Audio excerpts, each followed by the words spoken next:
جی وعلیکم السلام ورحمۃ اللہ وبرکاتہ۔ جی سوال ہے، دو سجدوں کے درمیان دعا کر سکتے ہیں کہ نہیں؟ دو سجدوں کے درمیان دعا کرنا ثابت ہے اور کرنی بھی چاہیے، جس کی دلیل ملتی ہے ترمذی شریف میں، ابی داؤد میں، ابن ماجہ میں اور تحفۃ الاشراف میں اور مسند احمد میں۔ الفاظ کیا ہیں؟ ان ابن عباس ان النبی صلی اللہ علیہ وآلہ وسلم کانا یقول بین سجدتین اللہم اغفر لی وارحمنی واجبرنی واہدنی وارزقنی۔ ترجمہ کیا ہے؟ حضرت عبداللہ بن عباس رضی اللہ تعالیٰ عنہما کہتے ہیں کہ نبی اکرم صلی اللہ علیہ وسلم دونوں سجدوں کے درمیان کہا کرتے تھے، اے اللہ مجھے بخش دے، مجھ پر رحم فرما، مجھے عافیت دے، مجھے ہدایت دے اور مجھے رزق دے۔ اس کے علاوہ 3 مرتبہ رب اغفر لی بھی پڑھ سکتے ہیں کہ اے اللہ مجھے معاف فرما۔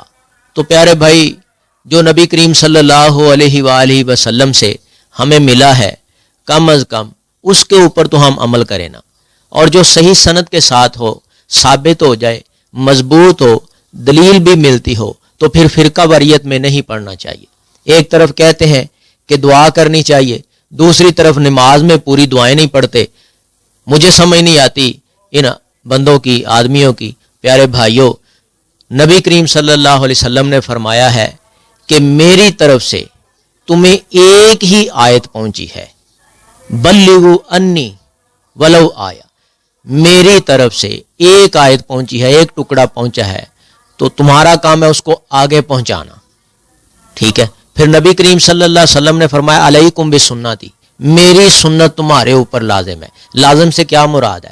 کہ صرف سننا ہے، سننے کی حد تک ہے، یا لڑائیوں کی حد تک ہے، یا اختلاف کی حد تک ہے؟ نہ میرے پیارے بھائی، یہ بات نہیں ہے۔ علیکم بسنتی کی تفسیر ہم پڑھے نا تو پتہ لگتا ہے کہ سنت کے اوپر ہم نے عمل کرنا ہے، کیونکہ قرآن مجید میں اللہ تعالیٰ بھی یہی حکم فرماتے ہیں، اطیعوا اللہ و اطیعوا الرسول۔ پھر فرمایا اطیعوا اللہ والرسول لعلکم ترحمون، اللہ اور اس کے رسول کی فرما برداری کرو گے تمہاری زندگیوں پہ رحم کیا جائے گا۔ تو پیارے بھائیوں، دو سجدوں کے درمیان دعا پڑھنی چاہیے، اور دعا بھی کون سی بری ہے؟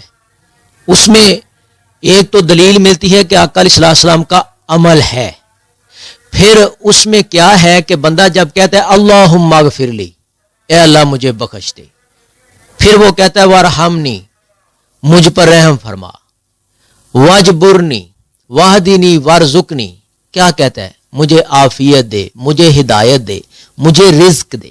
یہ رزق کے بارے میں عام علماء اکرام کے پاس لوگ سوال لے کے آتے ہیں کہ ہمیں کوئی رزق کا وظیفہ دے دیں۔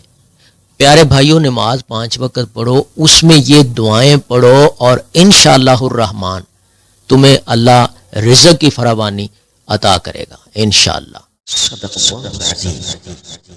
اگر آپ کو اس ویڈیو سے دینی فائدہ ہوا ہے تو حق بنتا ہے کہ آپ اس اسلامی چینل کو لازمی سبسکرائب کر دیں، لائک کریں اور کمنٹ میں اپنے خیال کا اظہار کرنا مت بھولیں۔